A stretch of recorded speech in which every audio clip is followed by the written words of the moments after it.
welcome back to another Madden franchise info video. I'm Original Big Rouge, and here we are on episode 2, talking about sliders and settings for your Madden franchise. So if you scroll over to options, you can select settings. You have two different options here. Go to league settings. This is where you're going to be able to go through and personalize your franchise to the way you want to play. So we'll start off with skill level. So there are 4 different levels for skill. They do give you a little bit of an explanation on the side here, where rookie is the easiest, where all Madden is the hardest. So you go from rookie, pro, all pro to all Madden.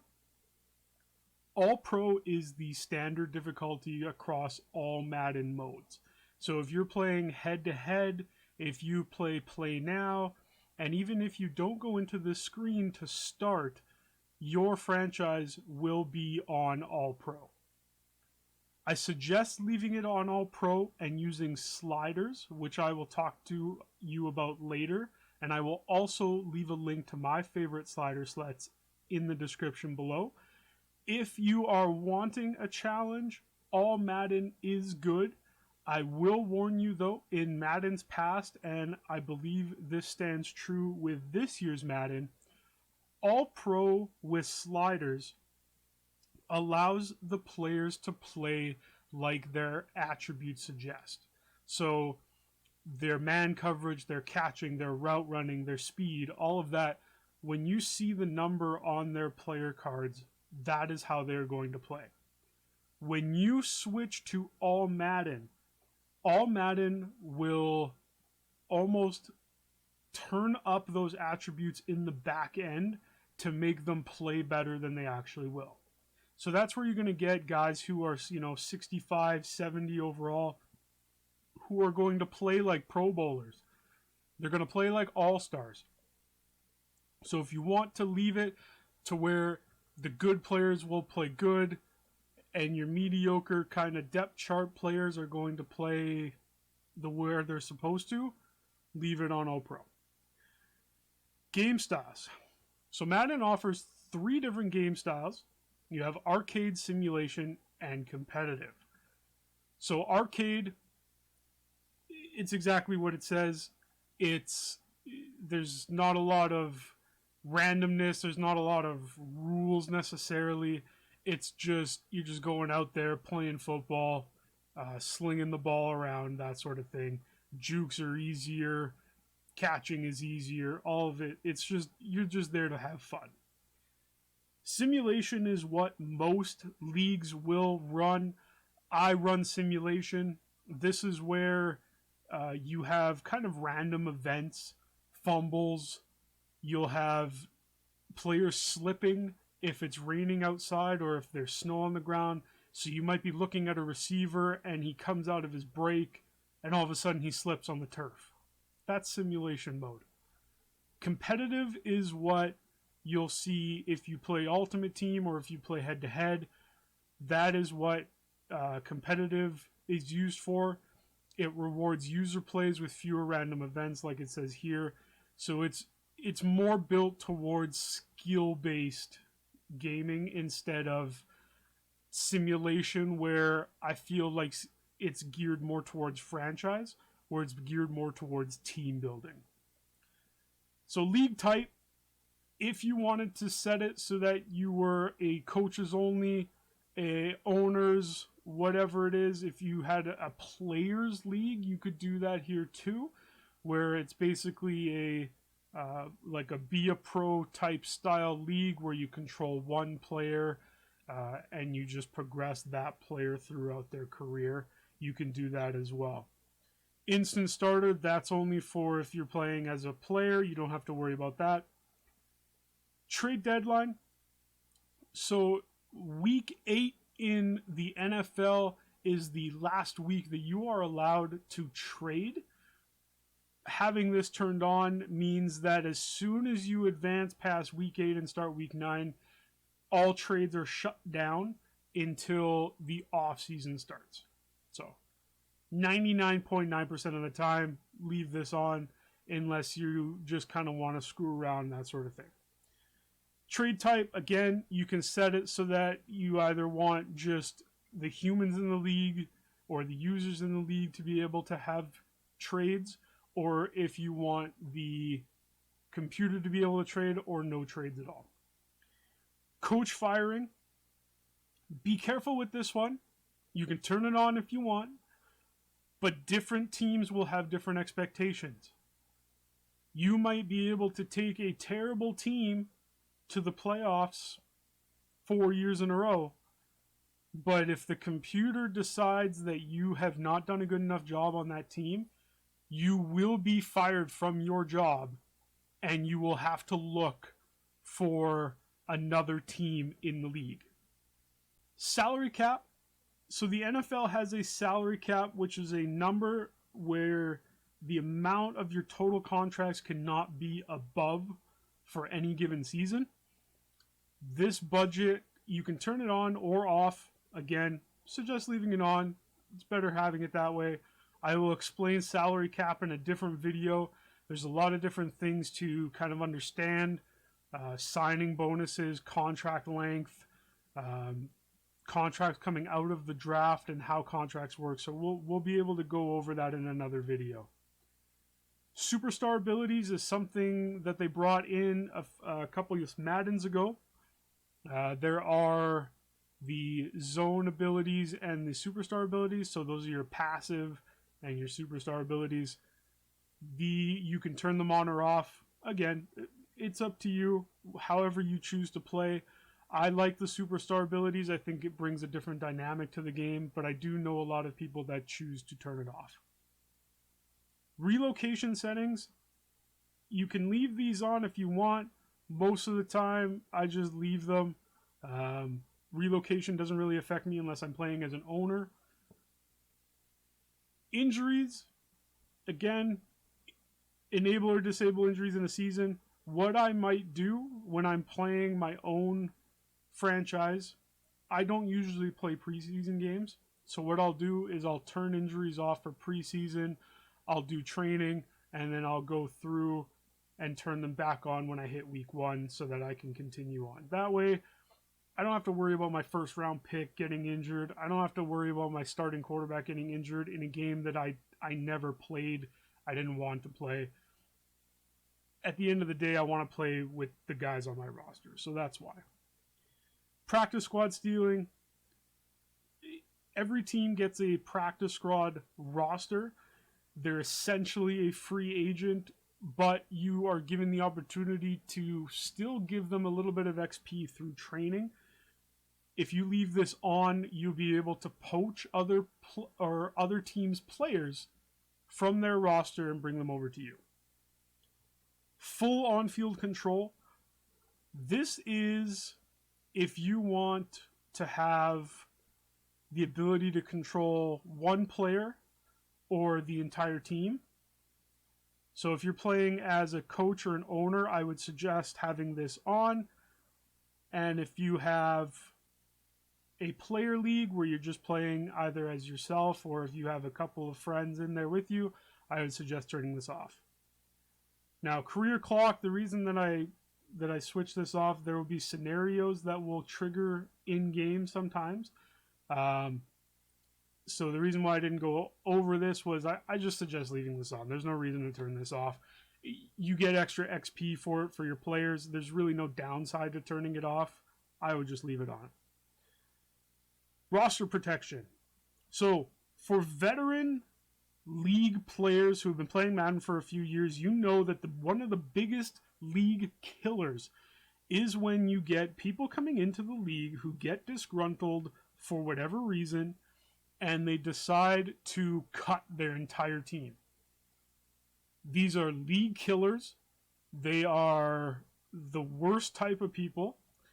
And what Madden finally did was they put in some sort of roster protection. So rosters max out at 53 players. So you can actually set what your minimum roster size needs to be if you are playing in a league with multiple users.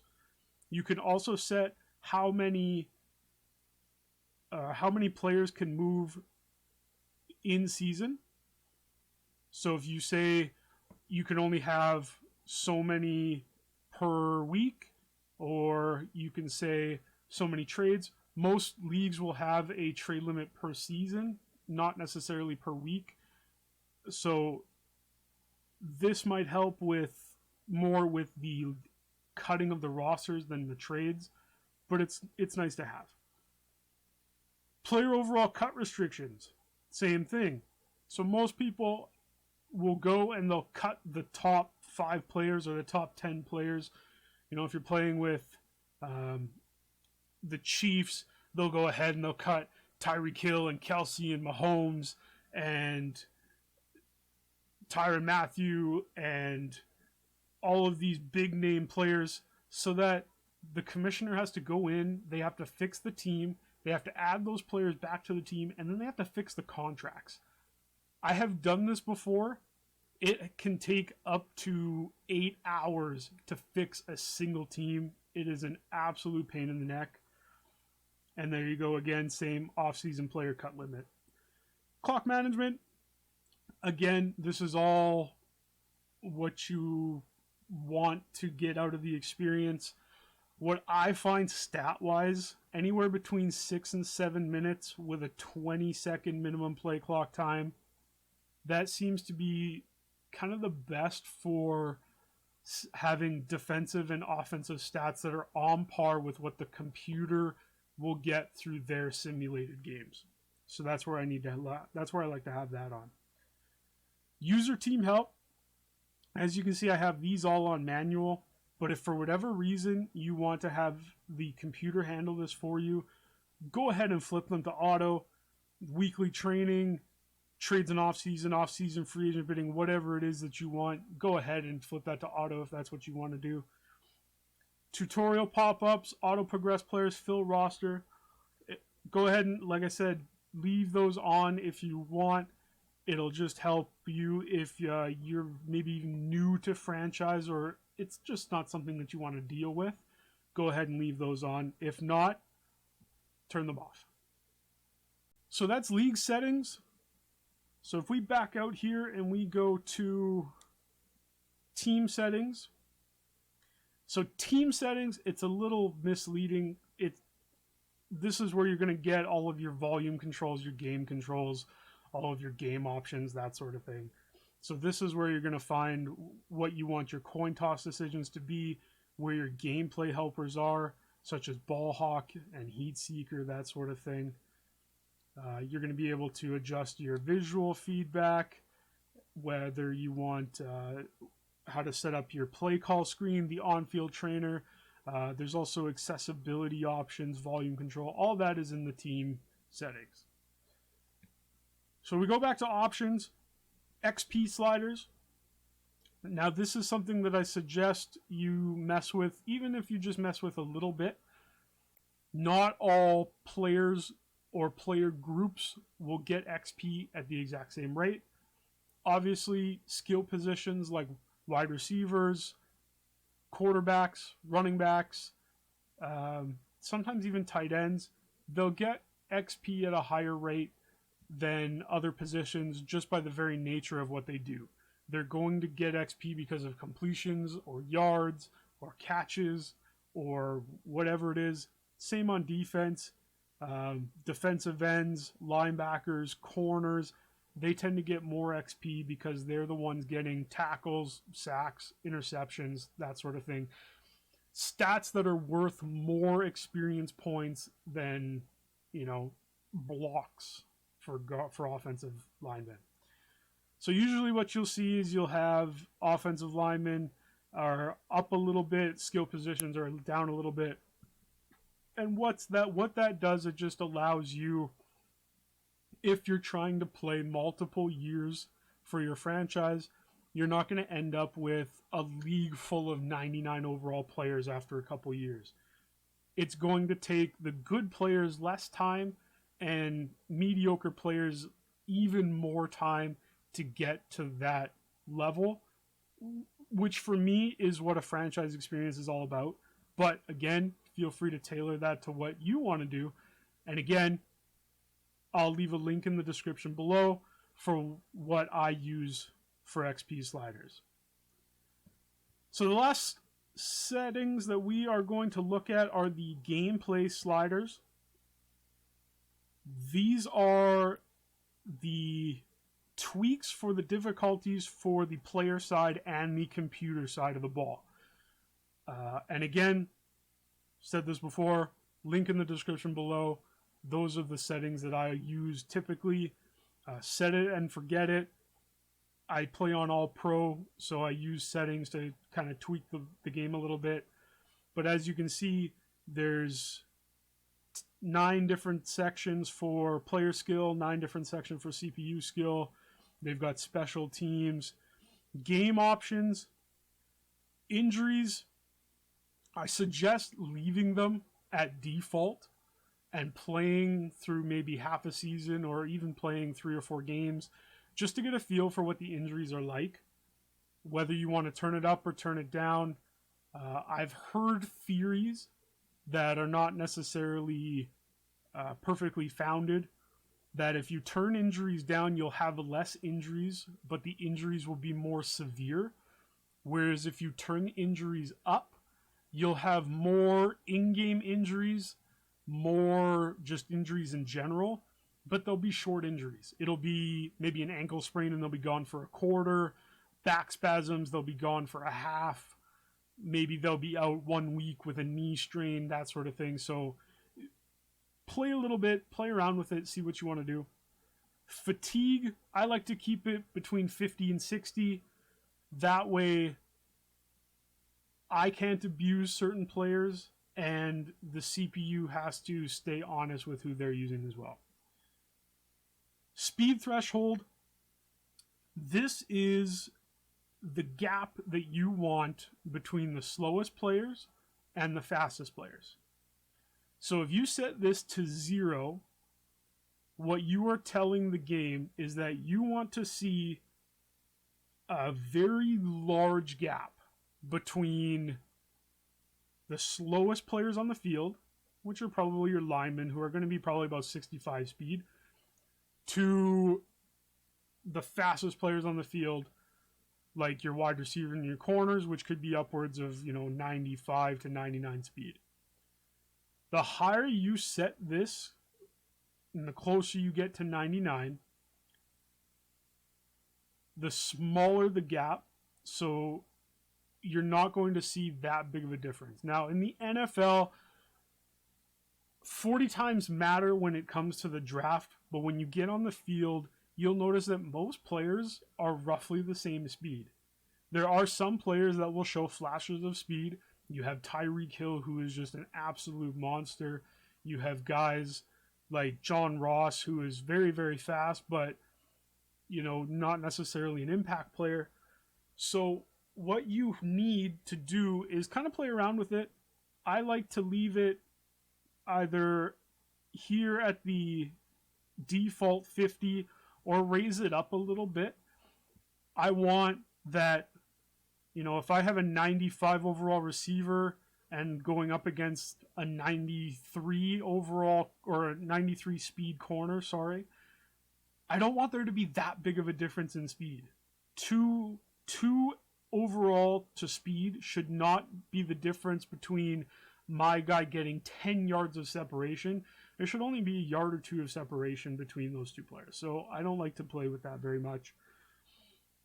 Penalties, again, feel free to leave them default. I use my own settings. I'll leave that in the description below. It's all the same link, by the way. I'll leave a couple of different links for ones that I've found. And you guys can decide for yourselves what you want to do. So other than that, that's settings, guys. That is what we've gone over today. So we've gone over league settings, team settings, XP sliders, and gameplay sliders.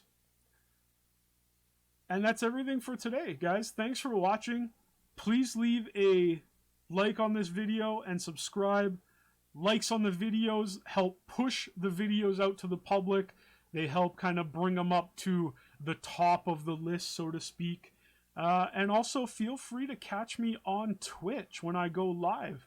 I am rebuilding the Lions. So if you want to see some franchise gameplay, you want to see some commentary by yours truly on a franchise rebuild, go ahead and follow me on Twitch, Original Big Rouge. I'll leave the link in the description below as well. Thank you guys so much for the support, and stay tuned for the next episode.